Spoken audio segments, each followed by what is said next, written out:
Aujourd'hui, je vous propose 4 exemples d'autosabotage des femmes hypersensibles pour illustrer l'exercice suivant. Reprogrammer le conscient par Stéphanie Abellan. Nous l'avons déjà vu dans une vidéo que je vous avais mis en description, mais là, nous allons approfondir par des exemples concrets. Alors, je vais d'abord commencer par vous dérouler tout l'exercice complètement décrit par Stéphanie Abellan et ensuite on prendra 4 exemples pour les femmes hypersensibles. Nous verrons ça en deuxième partie. Alors, c'est parti pour l'exercice. À qui profite le crime ?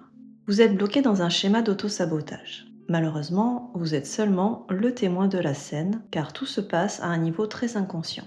Mais qui est donc le coupable ? À chaque fois que vous allez court-circuiter un projet ou une relation qui vous tient à cœur, vous allez devoir trouver qui est le vrai cerveau de l'affaire, qui en profitera et pourquoi. Je vous invite à lister ci-dessous les 3 dernières fois où vous vous êtes auto-saboté. Par exemple, j'ai saboté ma décision de me remettre au sport. J'ai saboté ma décision d'arrêter les sucreries. J'ai saboté mon projet d'ouvrir mon salon de coiffure. Une fois que votre liste est établie, allons chercher le mobile du crime. Vous vouliez stopper les sucreries, mais vous ne l'avez pas fait. Pourquoi ? Car les sucreries me réconfortent à chaque fois que je subis un stress trop intense.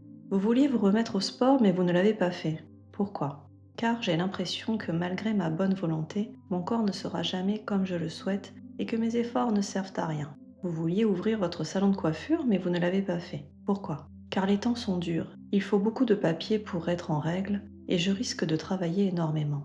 Maintenant que nous avons tous les éléments, nous allons pouvoir identifier le coupable.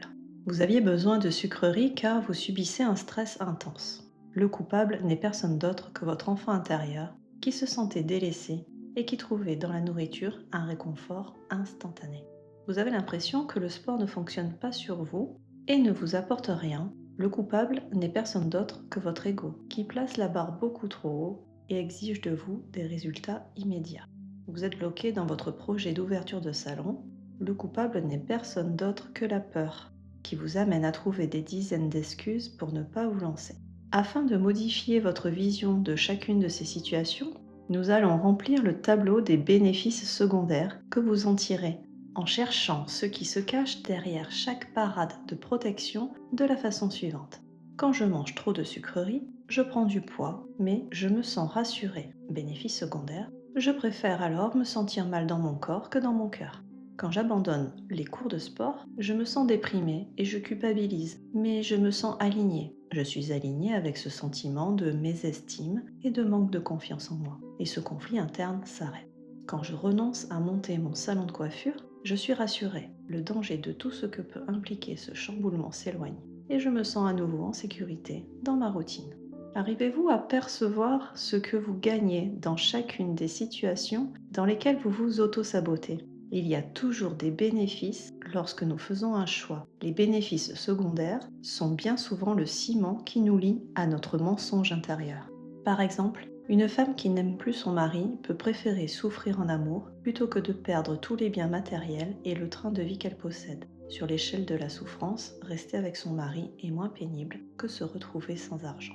Listez ci-dessous ce que vous procurent les bénéfices secondaires de vos 3 problématiques.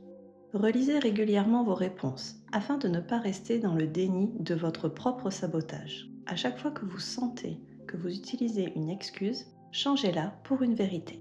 Voyons ensemble 4 exemples concrets qui pourraient vous concerner en tant que femme hypersensible. 1. J'ai saboté mon projet de me lancer en tant qu'indépendante. Pourquoi ? Parce que j'ai peur de ne pas être à la hauteur et que personne ne soit intéressé par mon travail. Le coupable, la peur du rejet et du jugement. Elle me fait croire que je ne suis pas assez légitime, alors je trouve 1000 excuses pour ne pas avancer. Manque de temps, besoin de formation supplémentaire, site web pas prêt. Bénéfice secondaire, en restant dans mon travail actuel, je me sens en sécurité. Je ne prends pas de risques, je ne me confronte pas à l'échec et je garde une stabilité financière. 2. J'ai saboté ma décision de poser mes limites avec une amie qui me sollicite trop. Pourquoi ? Parce que j'ai peur qu'elle me rejette si je lui dis non et qu'elle pense que je suis une mauvaise amie. Le coupable, la peur de l'abandon. Je préfère m'épuiser à répondre à ses besoins plutôt que de risquer de perdre son amitié. Bénéfice secondaire, je garde l'illusion d'être une bonne amie et je me sens utile. J'évite aussi l'angoisse d'un éventuel conflit. 3. J'ai saboté ma décision de prendre du temps pour moi au lieu de toujours m'occuper des autres. Pourquoi? Parce que je culpabilise dès que je pense à moi. J'ai l'impression d'être égoïste. Le coupable, la croyance que je dois toujours être disponible pour les autres. J'ai appris à me définir à travers mon rôle de soutien et me prioriser me semble contre nature. Bénéfice secondaire, en m'oubliant, je me sens indispensable aux autres. Je nourris mon estime par leur validation. Je reste aussi dans ma zone de confort, où je n'ai pas à affronter la peur d'explorer mes propres besoins. 4. J'ai saboté ma décision de prendre la parole en réunion pour partager mes idées. Pourquoi? Parce que j'ai peur d'être jugée, de dire quelque chose de ne pas assez pertinent ou d'être interrompue. Le coupable, la peur du regard des autres et du rejet. Je préfère rester silencieuse plutôt que de risquer de me sentir humiliée ou incomprise. Bénéfice secondaire, en restant discrète, je me protège du jugement et de la critique. Je garde aussi une certaine tranquillité, sans pression ni stress supplémentaire. Ce qui est important de retenir ici, c'est que prendre conscience de ces schémas permet de les transformer. En identifiant le vrai coupable et les bénéfices secondaires, on peut choisir de changer les excuses en vérité libératrices.